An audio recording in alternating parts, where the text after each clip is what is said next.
Olá, boa noite, Estela, Matheus. Tudo bem, meus amigos? Estão me ouvindo?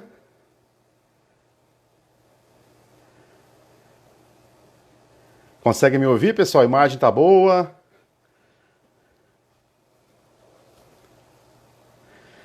Grande Pedro, obrigado pela presença, meus amigos. Legal, obrigado pela presença de vocês aí, viu? Andréia, legal demais. É isso aí. Olha o Tiagão entrando aí também. Obrigado pela presença, Tiagão. Todos os colegas aí do nosso curso de gestão do futebol da CBF. Obrigado pela presença. Estamos só esperando aqui o Igor entrar, pessoal. Mais alguns minutos. Marcamos para 9h30. E aí a gente já começa. Dizer que é um prazer estar com vocês novamente aí. Tá ouvindo todos vocês. Ana Fraga acabou de entrar também. E muita saudade de todos vocês aí, né? Nessa época de isolamento. É uma forma bastante boa essa de poder se conectar à distância, né? A gente não perde aí o vínculo, né? Boa noite, Ana. Obrigado pela presença. Daqui a pouco o nosso convidado está chegando para falar um pouco de gestão do futebol, principalmente direito desportivo. É uma pessoa que manja muito da área. Então a gente tem uma honra muito grande estar com ele aqui, hoje nessa nossa live. Daqui a pouco a gente está começando.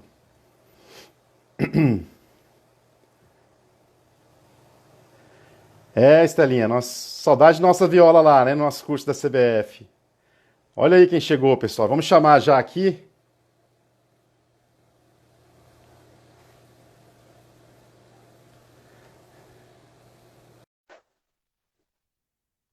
Esse nosso Igor, nosso convidado de hoje, nosso colega.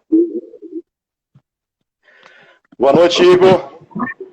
Boa noite, tudo bom? Tudo bom, meu amigo? Beleza mesmo? Na santa paz. Estamos prontos aqui para a hora que der o horário começar. Beleza, vamos aguardar mais alguns minutinhos? Vamos, eu vou aproveitar para limpar o visor da tela.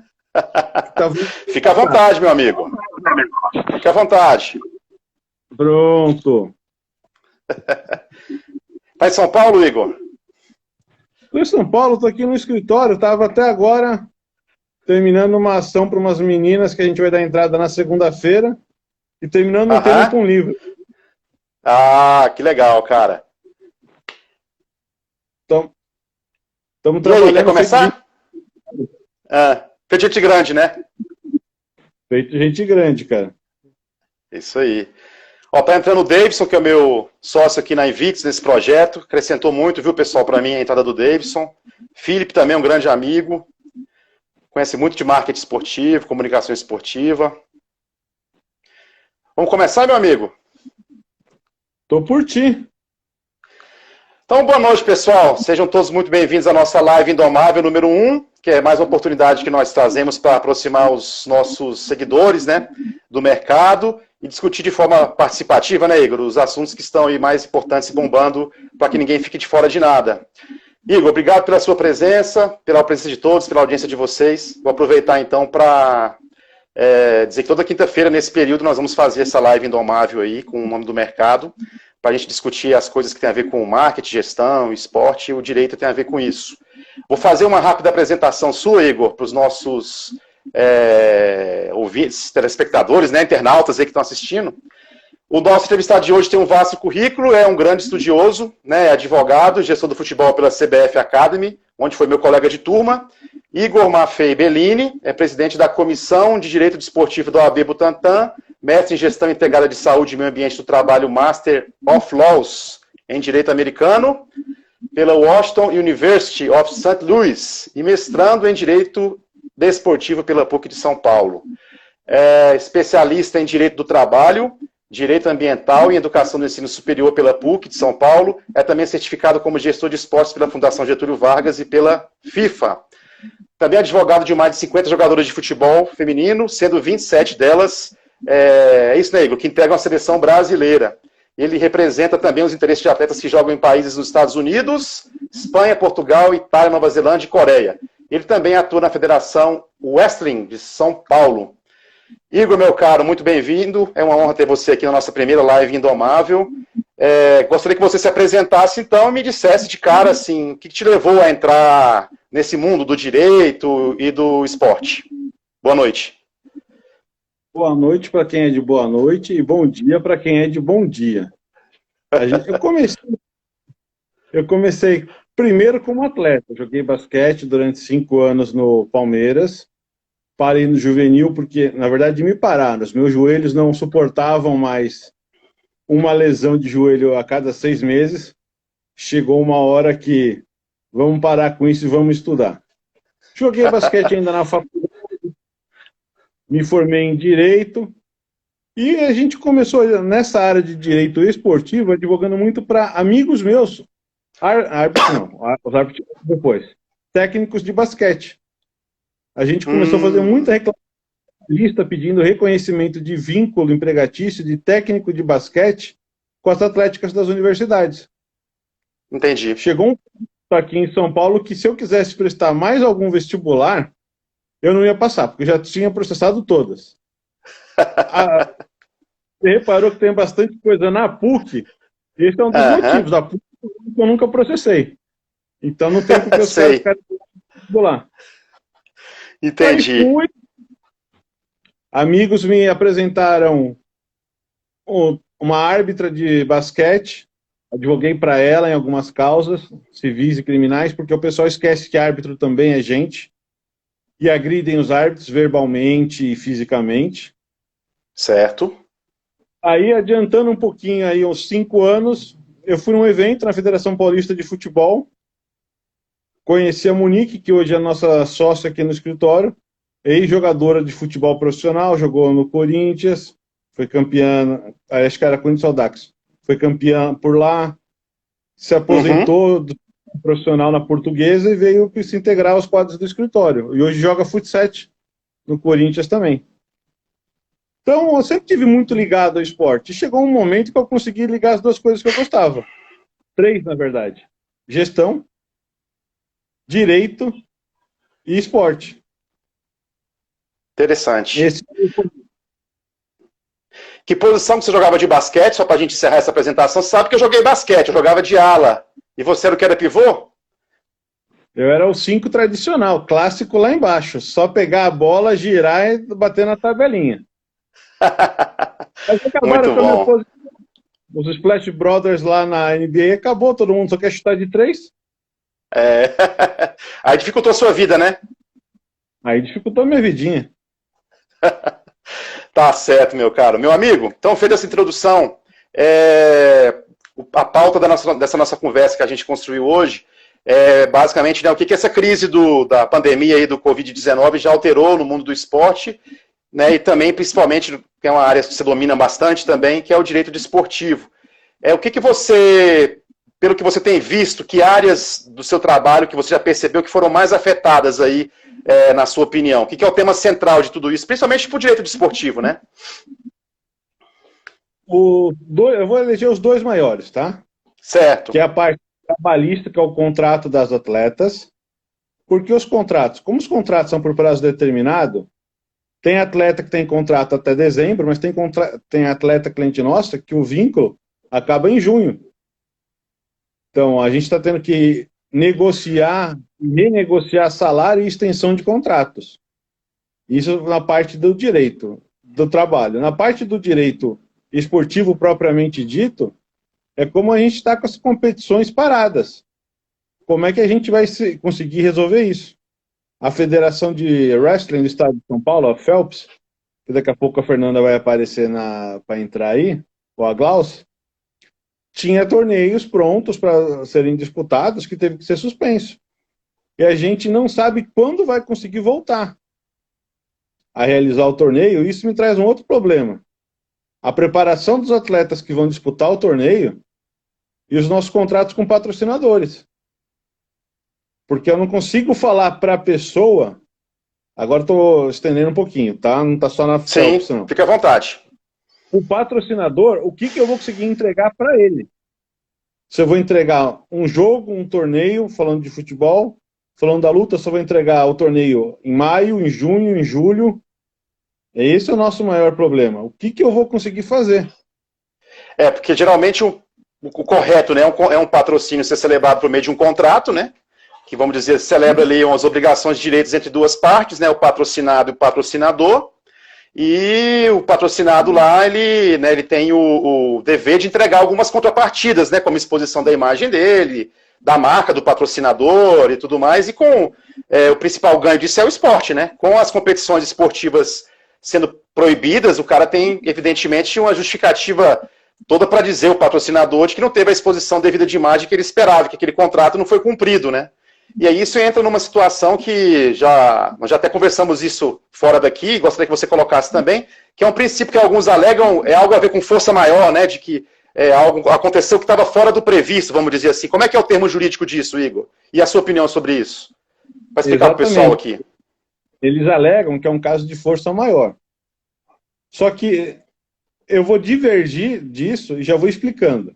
Força maior é alguma coisa que vai acontecer que vai impedir uma das partes de realizar aquilo. Pode ser, como o pessoal diz nos Estados Unidos, um ato de Deus, que é um ato da natureza, ou um ato legislativo que mude as normas no Brasil. Por que eu entendo que eu não posso alegar uma força maior aqui, nesse caso nosso, da pandemia? Porque ela embarcou todo mundo no mesmo barco, estamos todos juntos. Não há uma coisa que me impeça e te impeça. Está tudo parado. O que as pessoas poderiam fazer, deixa eu arrumar o vídeo. Isso, melhorou. Melhorou.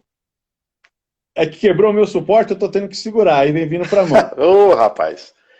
Quando você passa dos 40, o bracinho curta, você vai fazer, mesmo idiota. Eu sei como é, esse ano eu tô fazendo 40, eu já tô sentindo isso, cara. Então, vai trazendo, o bracinho vem encurtando. É verdade. Mas voltando ao que eu estava falando, não dá para falar que é um caso fortuito ou força maior. Porque está todo mundo junto. O que a gente está recomendando fazer é, vamos postergar, não vamos romper o contrato. Por quê? Não haveria razão assim, eu falar assim, olha, você não vai me entregar o evento, vamos pegar no dia 23 de abril, que seria hoje. O que a gente tem que fazer? Olha, eu não vou te entregar, Invictus, hoje o evento, mas eu vou te entregar ele daqui a 60 dias. Eu vou te passar quando eu vou entregar. O que eu não posso fazer é, olha, Invictus, eu estou cancelando o evento e vou continuar com o seu dinheiro. Isso eu não posso fazer. Eu vou pegar um caso... Não vamos citar o caso do time. Mas se um time, se um patrocinador falar assim, olha, eu vou parar de te pagar sem receber o meu dinheiro, o clube pode falar assim, eu vou parar de mostrar a sua imagem agora. Por que a gente pode falar agora, não precisa esperar a competição?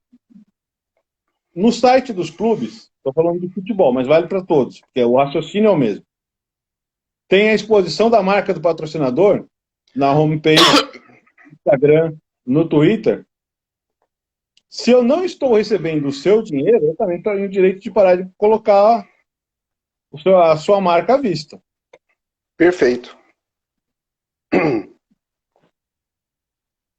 Agora me diz uma coisa, essa questão que você falou, que você citou, que não é um caso de força maior, seria, fazendo uma análise grosseira, é o caso de um time que reclama que o campo está ruim, sendo que o campo está ruim para os dois jogadores, para os dois adversários, para os dois times.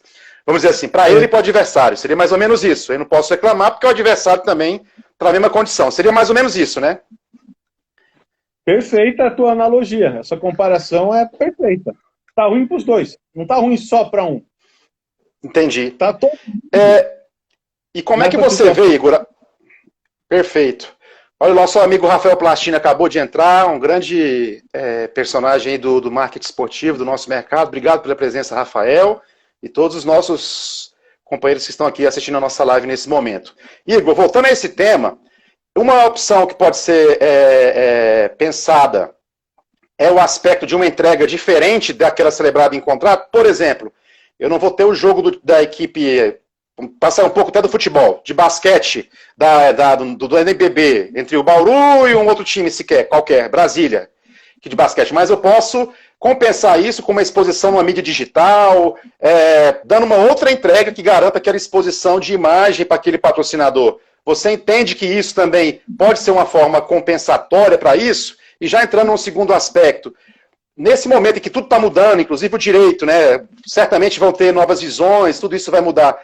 Essa resolução da questão da Covid aí passa um pouco pela questão de bom senso e também de equilíbrio, onde cada uma das partes tem que ceder um pouco para que toda a cadeia do esporte ganhe ou acabe perdendo menos? A questão do bom senso, como é que você vê isso?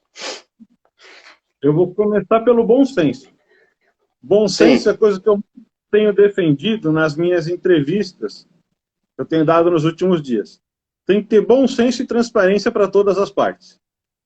Especialmente no esporte. Porque hoje a gente está vendo os contratos que foram celebrados antes. Eu não tenho nenhum contrato aqui no escritório que esteja sendo celebrado nesse momento com essa nossa realidade. Nenhum cliente meu está celebrando, infelizmente. Mas bom senso sempre, transparência sempre. E aquilo que você falou, o direito vai ter que se reinventar. Aquilo que eu aprendi há 20 anos atrás, mesmo quem se formou ano passado, vai ter que rever certos conceitos. Eu não lembro, e olha que eu gosto de estudar história, de nenhum caso no mundo que o mundo parou, como nós paramos. O mundo inteiro parou. Não é que parou um país ou parou um continente. Não, o mundo parou. Se a gente só para pensar... completar o que você...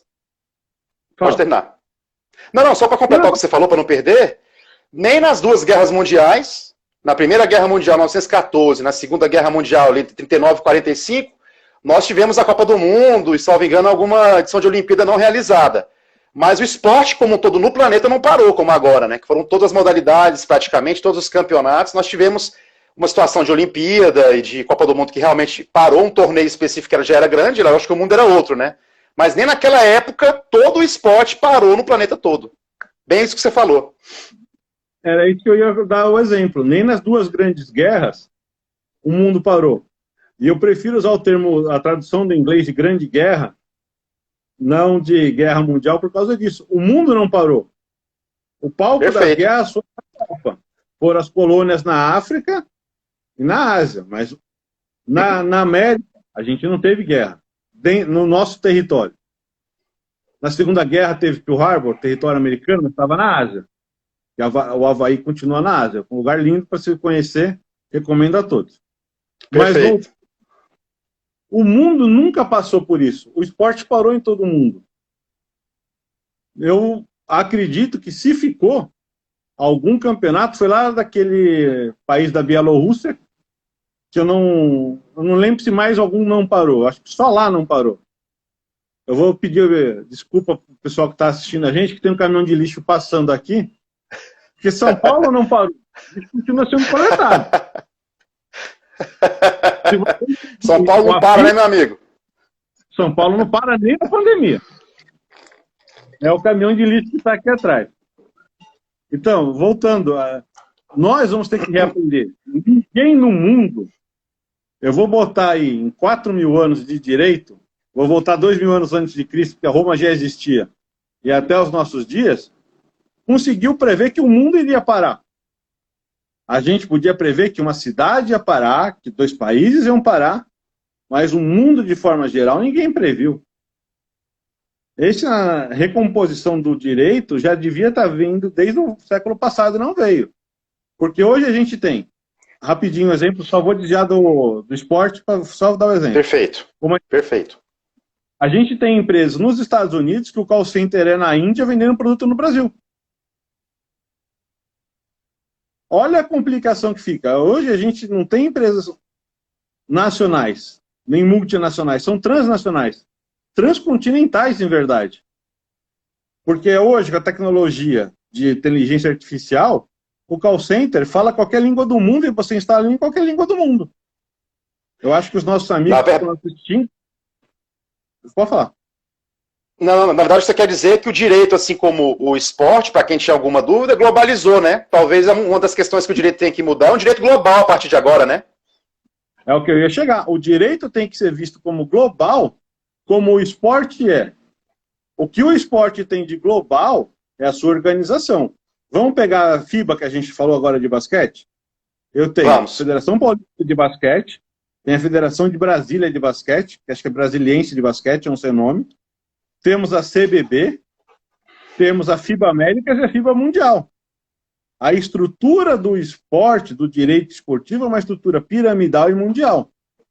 Hoje, eu não lembro se foi hoje ou ontem que a FIBA passou uma diretiva que vale para o mundo inteiro sobre os contratos em tempos de coronavírus.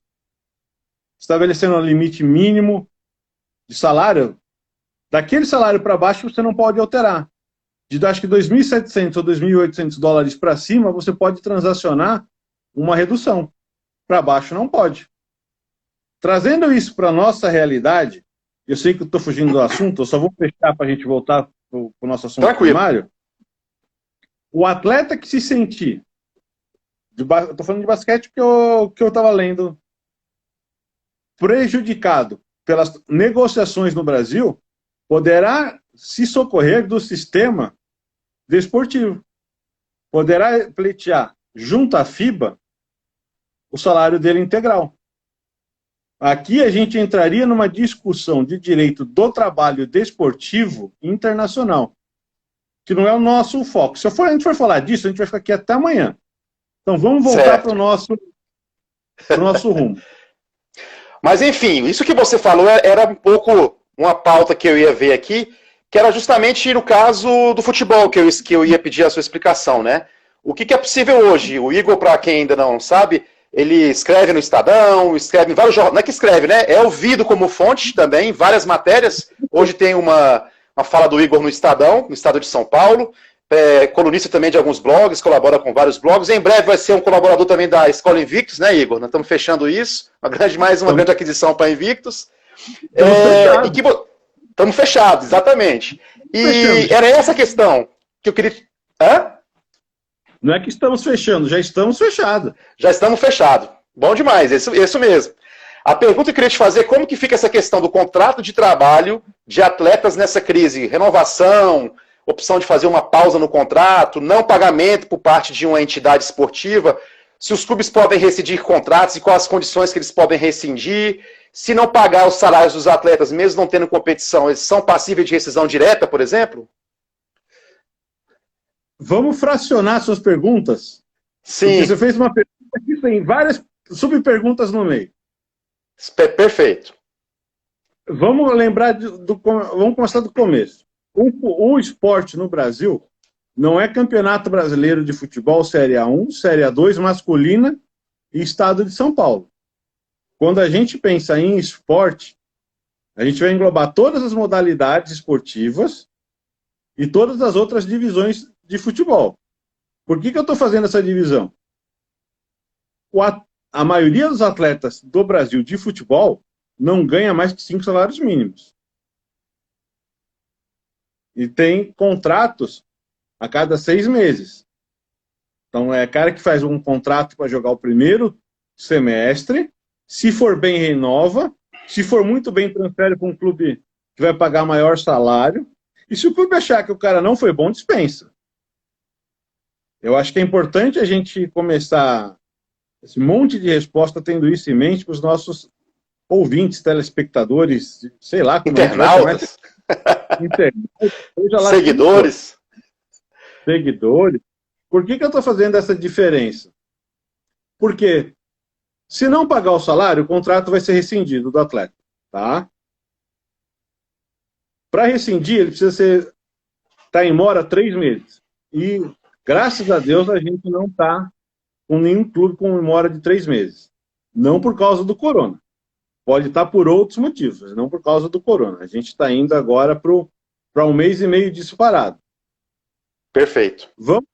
Vamos pensar o seguinte. Para um clube pequeno, pequeno no poderio econômico, porque todo clube tem a sua tradição na sua cidade, na sua região. Vamos deixar isso claro. Com menos poderio econômico, às vezes para esse clube, a melhor coisa que pode acontecer é o atleta pedir para ir embora. A gente tem uma atleta num clube que o clube já liberou. Quem quiser procurar outro clube esteja liberado. A gente não vai falar nem o clube, nem a atleta, mas essa foi a diretriz dos caras antes de liberarem todo mundo para voltar para casa. Então, isso é uma realidade. O clube quer que você rescinda o contrato e vá embora. Se eu for tratar da realidade de futebol de Série A1, nenhum clube quer isso. Por quê? O esporte é o único lugar do mundo, esporte profissional, futebol masculino, Série A1, Série A2, onde eu não quero que um contrato seja cumprido. Todos os nossos espectadores, internautas, vamos lá mudar a nomenclatura, nós vamos ficar brincando com isso a noite inteira. Eu vou lembrar o nome disso.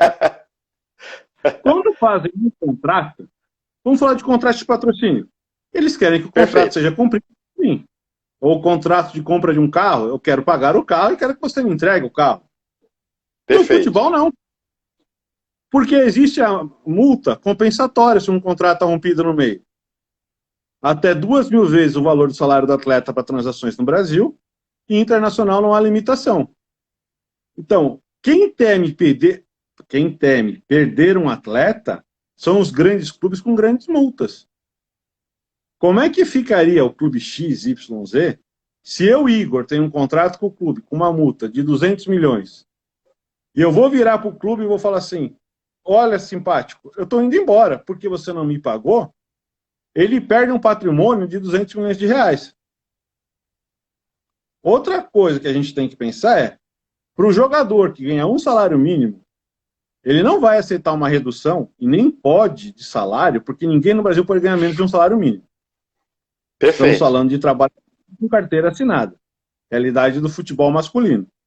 No futebol feminino, onde ainda há atletas amadores, porque as competições permitem jogar atletas profissionais e amadores, tem clube que paga ajuda de custo de R$500, mas aí não é salário. Eu estou fazendo essa diferença porque o Brasil é muito grande e são diversas realidades. Perfeito. Voltando para o futebol. Mas um jogador que recebe 2 salários mínimos, se forem cortados o salário dele, vai fazer uma diferença para ele. Mas o clube pode querer cortar, mesmo o jogador querendo ou não, porque para esse clube é interessante que esse jogador peça rescisão e vá embora, faça uma sorte amigável. Não sei quais são os nossos amigos que estão assistindo, mas quem é agente de jogador tem que pensar nisso. Às vezes o clube está forçando uma situação para que o atleta vá embora. Então você quer dizer que tem que ter cuidado, que pode ter clube que pode estar utilizando esse contexto, esse cenário, para tentar ganhar benefícios de alguma forma, é isso que você está tentando dizer de certa forma também? Espera aí, deixa eu fazer uma gambiarra aqui. Calma, vamos nós. Viu? Agora deu. Eu quebrei o meu suporte, mas arrumei outro. Perfeito. Às vezes o clube está usando a desculpa da pandemia para se livrar de um jogador com um contrato ao qual ele não quer mais. Por isso é que eu sempre... que os agentes, quem renegocia os contratos de regra são os agentes, tem que saber qual é o clube que está negociando e qual é a realidade daquele clube. Vou dar um exemplo para os nossos amigos. CBF liberou R$120 mil para clubes femininos da primeira divisão e 50 mil para a segunda, correto? Correto. Não sei se todos sabem, foi liberado esse valor para eles. Então, via de regra, eles têm de 2 a 3 meses de salário garantido. Então, não há motivo para falar assim, vou te pagar menos. Olha, Igor, mas a gente está sabendo de clubes que estão usando dinheiro para outras coisas.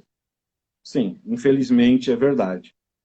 A mesma matéria que vocês leram, eu também li e conheço, infelizmente, esses casos.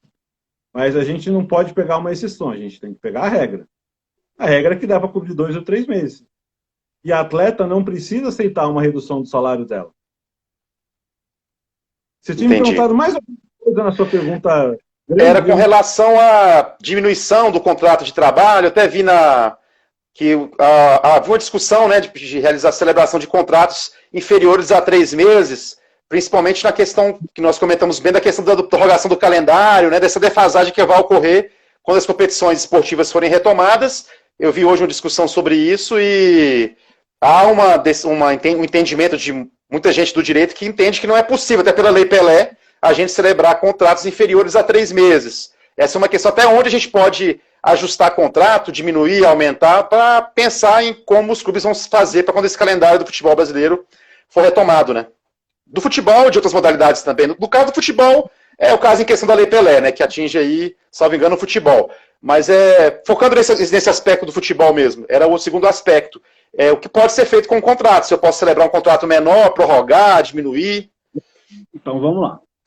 Vamos dar uma lição para os nossos colegas gestores de clubes que estão na ativa, porque eu e você não estamos na ativa de clubes. Mas se algum clube quiser contratar, a gente assume agora.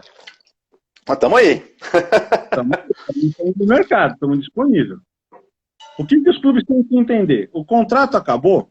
Acabou. Eu não posso fazer um contrato com menos de 3 meses. A Lei Pelé não me permite. O que é que eu posso... Qual é a solução que eu posso dar para esses clubes? Eu vou chamar o Igor para contratar. Eu sei que eu não vou usar ele os 3 meses, eu vou usar ele 1 mês. Eu vou fazer o contrato do Igor por 3 meses, que é o mínimo que a lei exige, porém, vamos fazer um porém bem grande, que é para os nossos amigos prestarem bem atenção. Eu não vou colocar multa, para que ele possa ser rescindido sem maiores problemas. Eu vou pegar o valor do salário que eu vou pagar para o Igor e vou dividir ele nos 3 meses de contrato, para que quando eu rescindo no final, eu acerte com o Igor aquele valor. Juridicamente isso é possível, porque eu posso cobrar a multa que eu quiser. Não é porque a lei fala que é até 2.200 vezes que eu preciso colocar.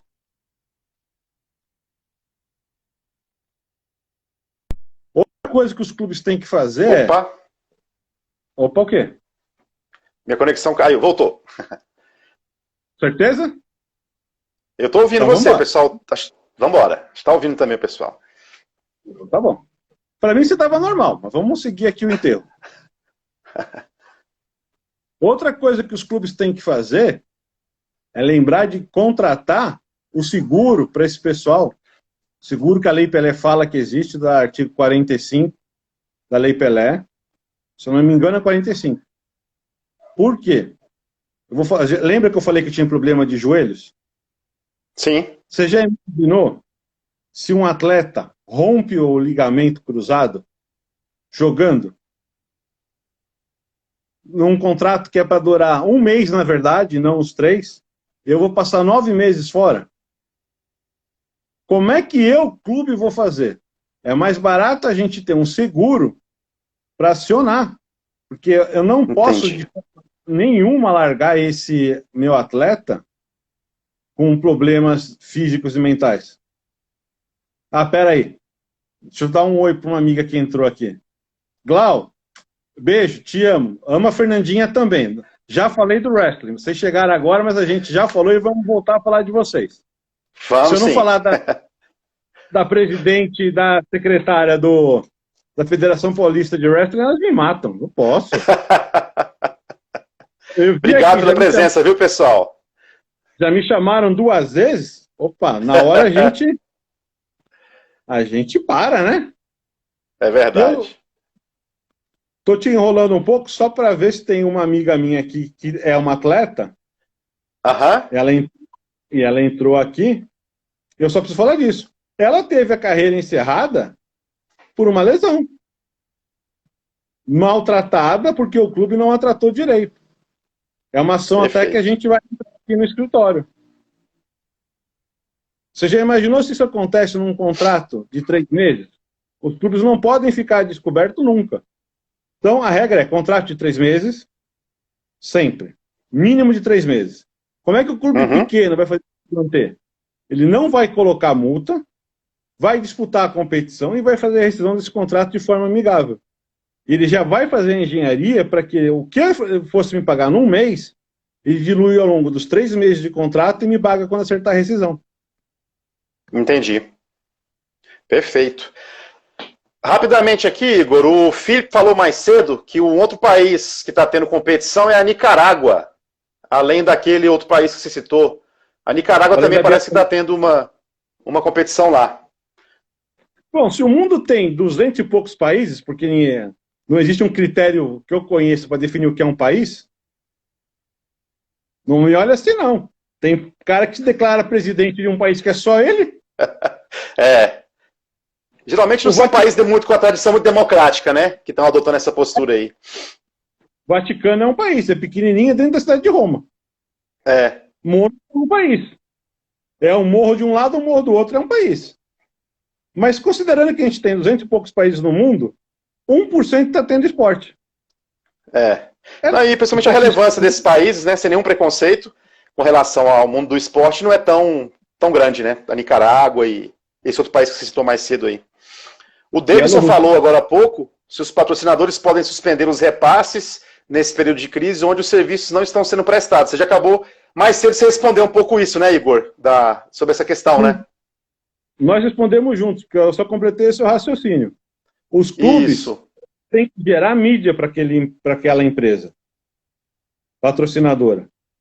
A gente, eu não lembro agora, mas eu vi que há clubes fazendo jogos fantasmas, com venda de ingressos. Não sei se você chegou a ver também. Não. Se o clube... Mas é para arrecadar. Eu vi que um clube da Alemanha fez e vi que clube aqui no nosso Nordeste fez, é que eu não lembro. E eu não vou tentar falar o nome, porque se eu errar, e o diretor de marketing dele me vem daqui, ele vai ficar bravo comigo. Eu não quero ninguém bravo comigo aqui. Se eu estou fazendo um jogo virtual para arrecadar dinheiro, eu estou jogando. Eu posso estipular o quê? O contrato de patrocínio. Eu teria que ter um jogo por semana, um jogo por mês. Correto? São 90 minutos. Sim. 95. Vai, vamos botar com os pontos? Eu estou criando uma solução para o clube cobrar o patrocinador, tá? O clube vai gerar conteúdo 95 minutos ou 100 minutos no domingo ou na quarta-feira à noite. Eu acho que é essa a questão. Até ontem eu estava assistindo uma live da Faculdade de Televisão, o Rafael, que está aqui conosco, estava presente, foi um dos palestrantes. Eu acho que a principal questão com o mundo digital que está aí é o patrocinado, tirar o patrocinador do isolamento. O mundo digital que a gente tem hoje permite que você dê retorno de exposição de imagem, de marca. Nós temos o caso do nosso amigo Arthur da All Sports, né, que está fazendo uma excelente iniciativa de um campeonato virtual, né, de futebol do Nordeste. Quer dizer, solução há, né? Basta os diretores de marketing aí, das entidades, e os próprios diretores, dirigentes, buscarem um pouco, né, usarem um pouco a imaginação e buscarem uma forma alternativa de dar retorno para os seus patrocinadores, né? Existem inúmeras formas nos meios digitais e outras formas, eles são geradores de conteúdo, né? Esses clubes, essas entidades, eles são geradores de conteúdo também, não só pelo fato de não estarem jogando, os valores do esporte, a paixão pelo esporte com os fãs da modalidade, eles continuam. E hoje nós temos as redes sociais, é claro que não se compara a uma exposição de mídia aberta, mas assim, eles podem tentar também demonstrar para o patrocinador dele, olha, realmente nós tivemos essa situação, que foi uma situação inesperada, que não estava prevista, mas nós tentamos, né, dar retorno para você e cumprir o contrato dessa outra forma. Demonstrar uma boa vontade, né, para com o patrocinador. O que você acha disso? Você tocou o ponto-chave.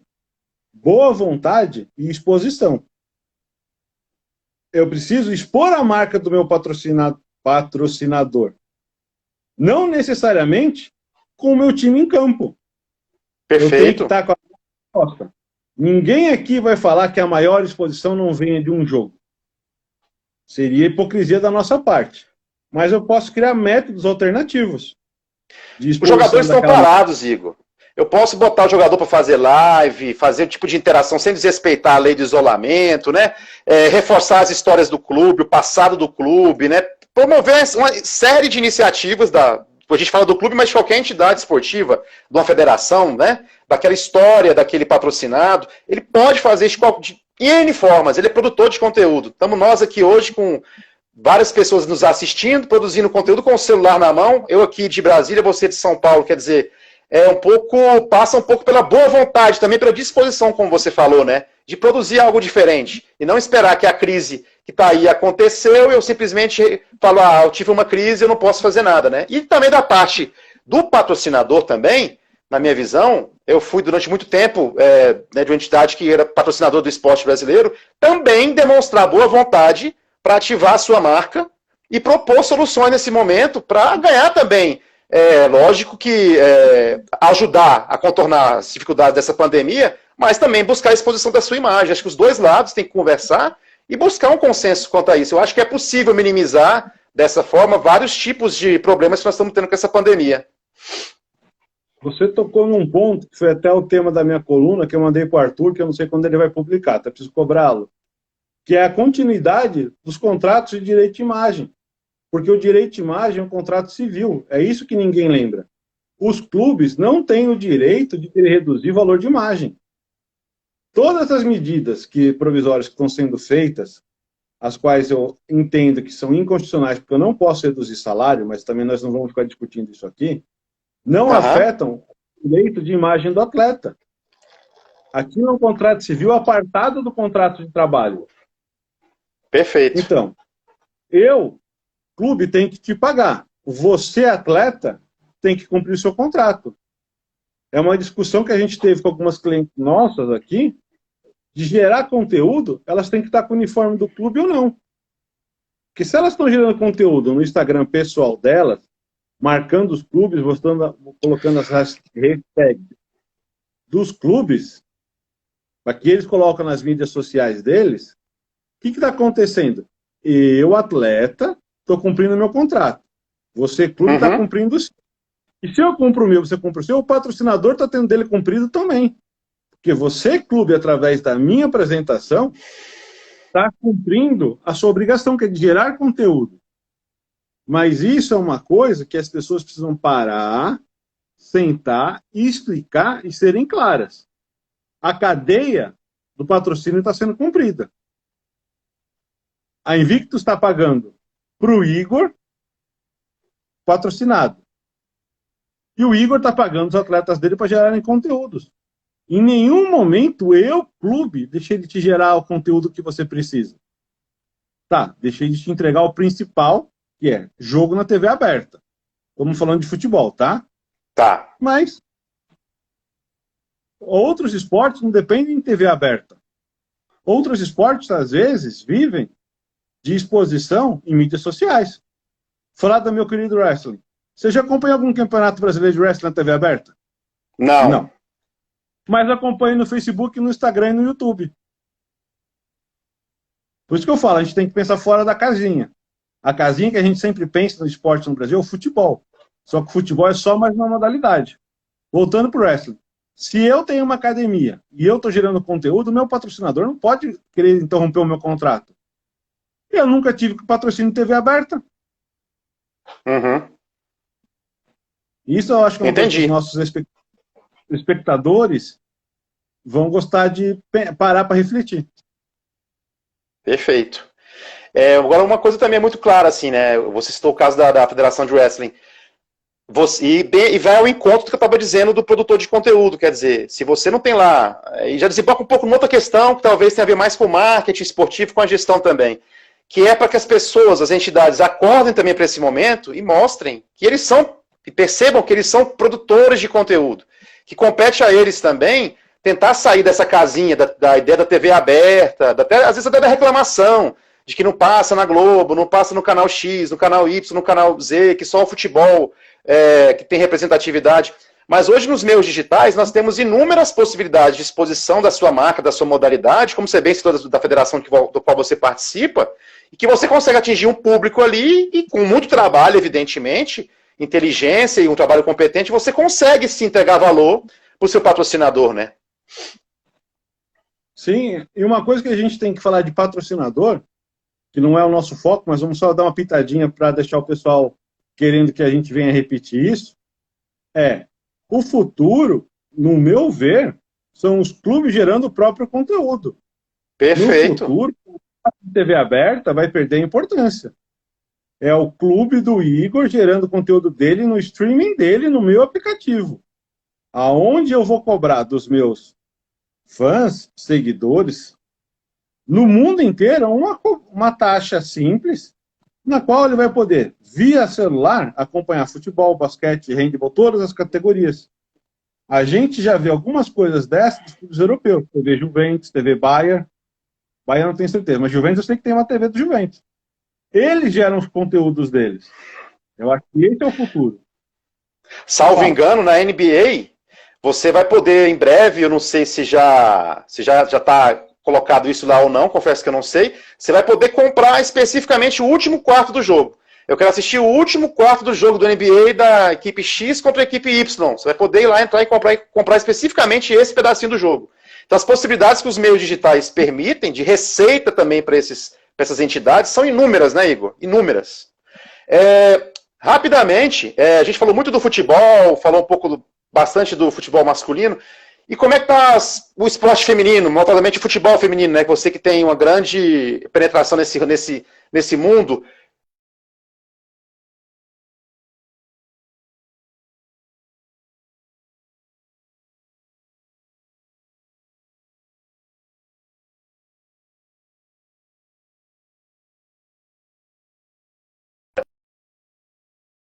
Impactado esse segmento, Igor? Voltou, Felipe? Você tinha ficado sem áudio. Alô, voltou? Voltou. Eu não entendi nada dessa pergunta porque você sumiu. Ah, tá. Vou repetir. Futebol feminino, você que tem larga experiência nesse segmento aí, se pro futebol masculino, outras modalidades tem sido difícil, como é que tá pro futebol feminino essa crise que você tem acompanhado, para uma modalidade que está ainda em crescimento no mundo, e principalmente no Brasil, né? Agora com a questão da nova regra de licença da CBF, da exigência, né, de clubes disputar a Série A e Série B, terem uma equipe de futebol feminino, que vem aí também de regras da FIFA e da Conmebol. Bom, vamos lá. As meninas estão com um grande medo que os grandes clubes, e grande clube para o futebol feminino não é necessariamente time de camisa do masculino, tá? Porque é clube tradicional do feminino. Que elas diminuam as receitas para o ano que vem, por falta de patrocínio esse ano. Existe um clube chamado Foz, que é de Foz do Iguaçu, Paraná. A técnica abriu uma vaquinha na internet, vou até aproveitar a nossa live para fazer a propaganda disso. Ela está pedindo R$200 mil para pagar salário e despesa. Essa é a realidade do futebol feminino. A realidade dos grandes clubes de camisa, Palmeiras, Corinthians, São Paulo, Santos, Flamengo, que tem uma parceria com a Marinha, é outra. Para eles, o dinheiro chega, e se não tiver o feminino, o masculino não joga. Então, um outro medo das meninas é que deixe de ser obrigatório por pressão dos clubes. A FIFPRO, que é a Federação Internacional dos Sindicatos dos Atletas, eu não tenho certeza se a sigla é essa, mas a ideia é essa, tá? Já lançou um documento na semana passada falando disso, do medo do futebol feminino deixar de ser o que é. Porque se a FIFA tirar a proibição, acredito que mais de 80% dos clubes deixam de ter o feminino na mesma hora. Por quê? Sim. Os clubes veem o feminino como despesa. O problema é que as mulheres passaram, acho que de 43 ou 53 até 80 e qualquer coisa, proibidas de jogar futebol no Brasil.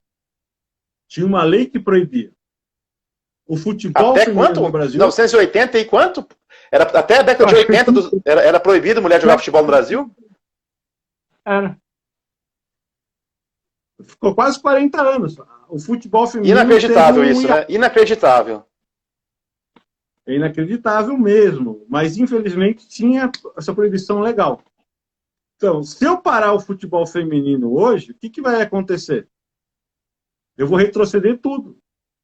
As meninas hoje que jogam, eu posso falar porque eu vou no jogo de futebol feminino toda semana, né? Porque agora não temos. Já tem meninas na torcida perguntando para elas aonde elas podem começar a praticar. E antes era difícil, extremamente difícil ter.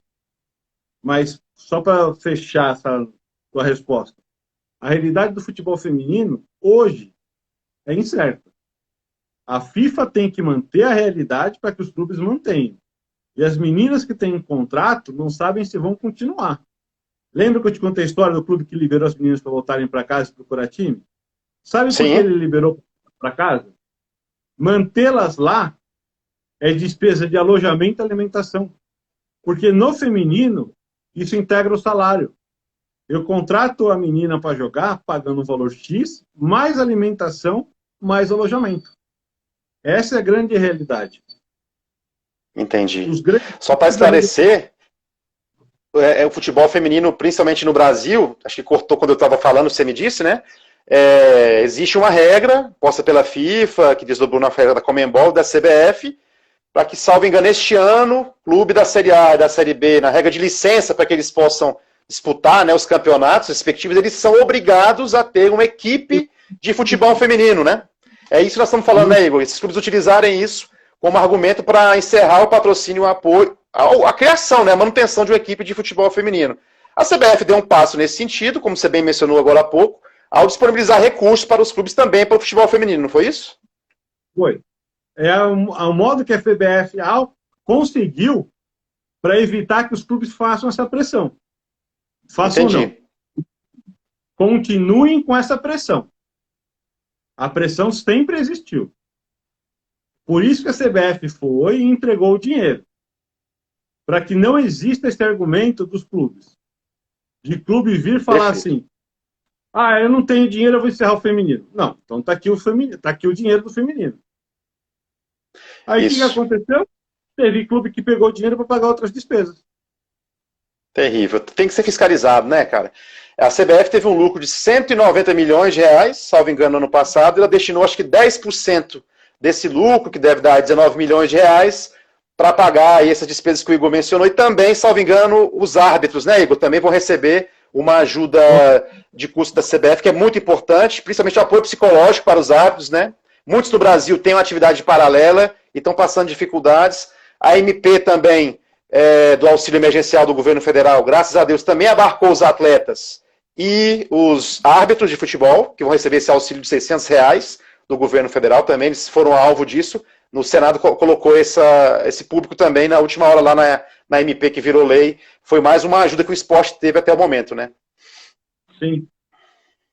Finalmente pensaram no esporte, porque as MPs criadas anteriormente não eram feitas pensando no esporte. Por que eu falo isso? O esporte, o contrato é por prazo determinado. Como é que eu vou reduzir o salário do Igor por 3 meses e dar mais 3 meses de salário para ele? Eu vou prorrogar artificialmente um contrato que é por prazo determinado. Prazo determinado, prazo determinado. A gravidez não impede que termine. Eu dou a estabilidade pelo período que falta, mas é por prazo determinado. Perfeito. O Rafael Plastina está dizendo que a publicação foi no governo Vargas, proibiu em 1941, e essa proibição foi até em 79 das mulheres jogarem futebol. Obrigado, Rafael. Obrigado Igor, pela ajuda. Oi. Obrigadão.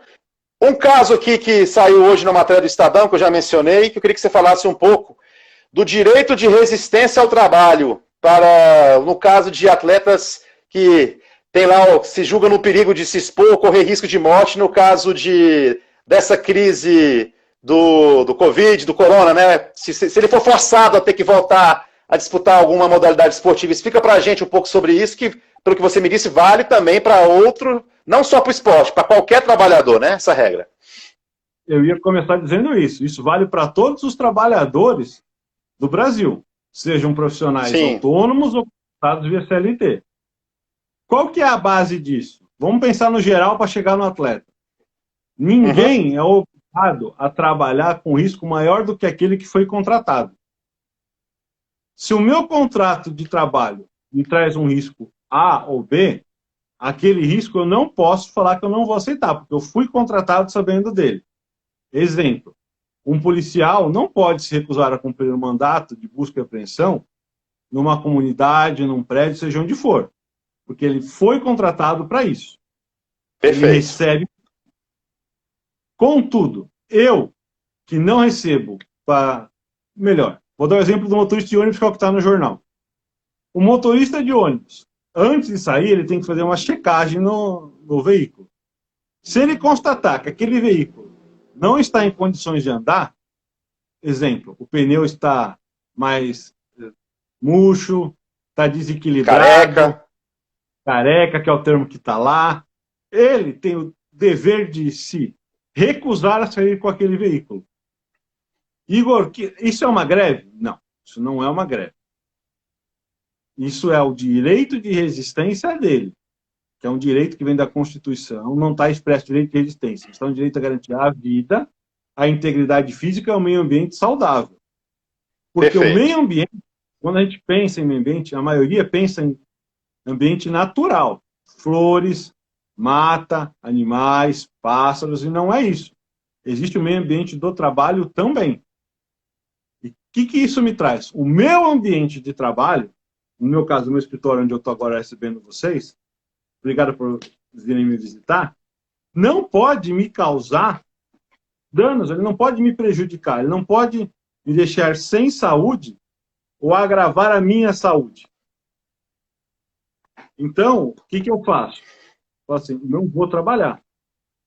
Existe um termo que não fui eu que cunhei, que é do professor Raimundo Simão de Mello ou Raimundo Simão Filho? Bom, vamos ficar com o Raimundo Simão, que não vamos brigar com ele. Ele criou o termo greve ambiental. O que é isso? É uma paralisação onde eu não paro pedindo mais salário ou recomposição de perdas salariais. Vai me dar soluço. Eu paro pedindo condições de trabalho dignas e que não vá afetar a minha saúde ou pôr a minha vida em risco. Vamos falar do futebol. Por que a gente fala disso? Olha, Igor, mas são 22 atletas num campo tão grande, não tem contato físico. Os nossos telespectadores podem estar pensando. Porém, o que a gente tem que levar em consideração? Vamos pegar um clube grande aqui de São Paulo, seja qual for. O pessoal imagina o clube que quiser. O que a gente tem que imaginar? Eu não tenho só 22 atletas.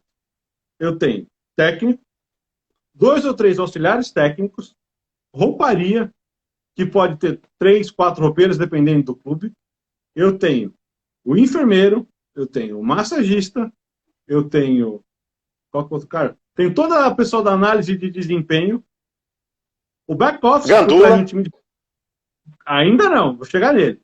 Mas tem o Gandula. O back-office por trás de um time que está em campo chega até 30, 40 pessoas, dependendo do time. Então, eu tenho mais 30, 40 pessoas que vão ter que ir ao local de treinamento. Eu tenho pessoal da portaria, eu tenho pessoal que cuida da grama, eu tenho pessoal da limpeza do vestiário, eu tenho pessoal da alimentação. Para fazer um treino, tenho certeza que vai de 150 a 200 pessoas envolvidas no treino. Fácil. Fácil.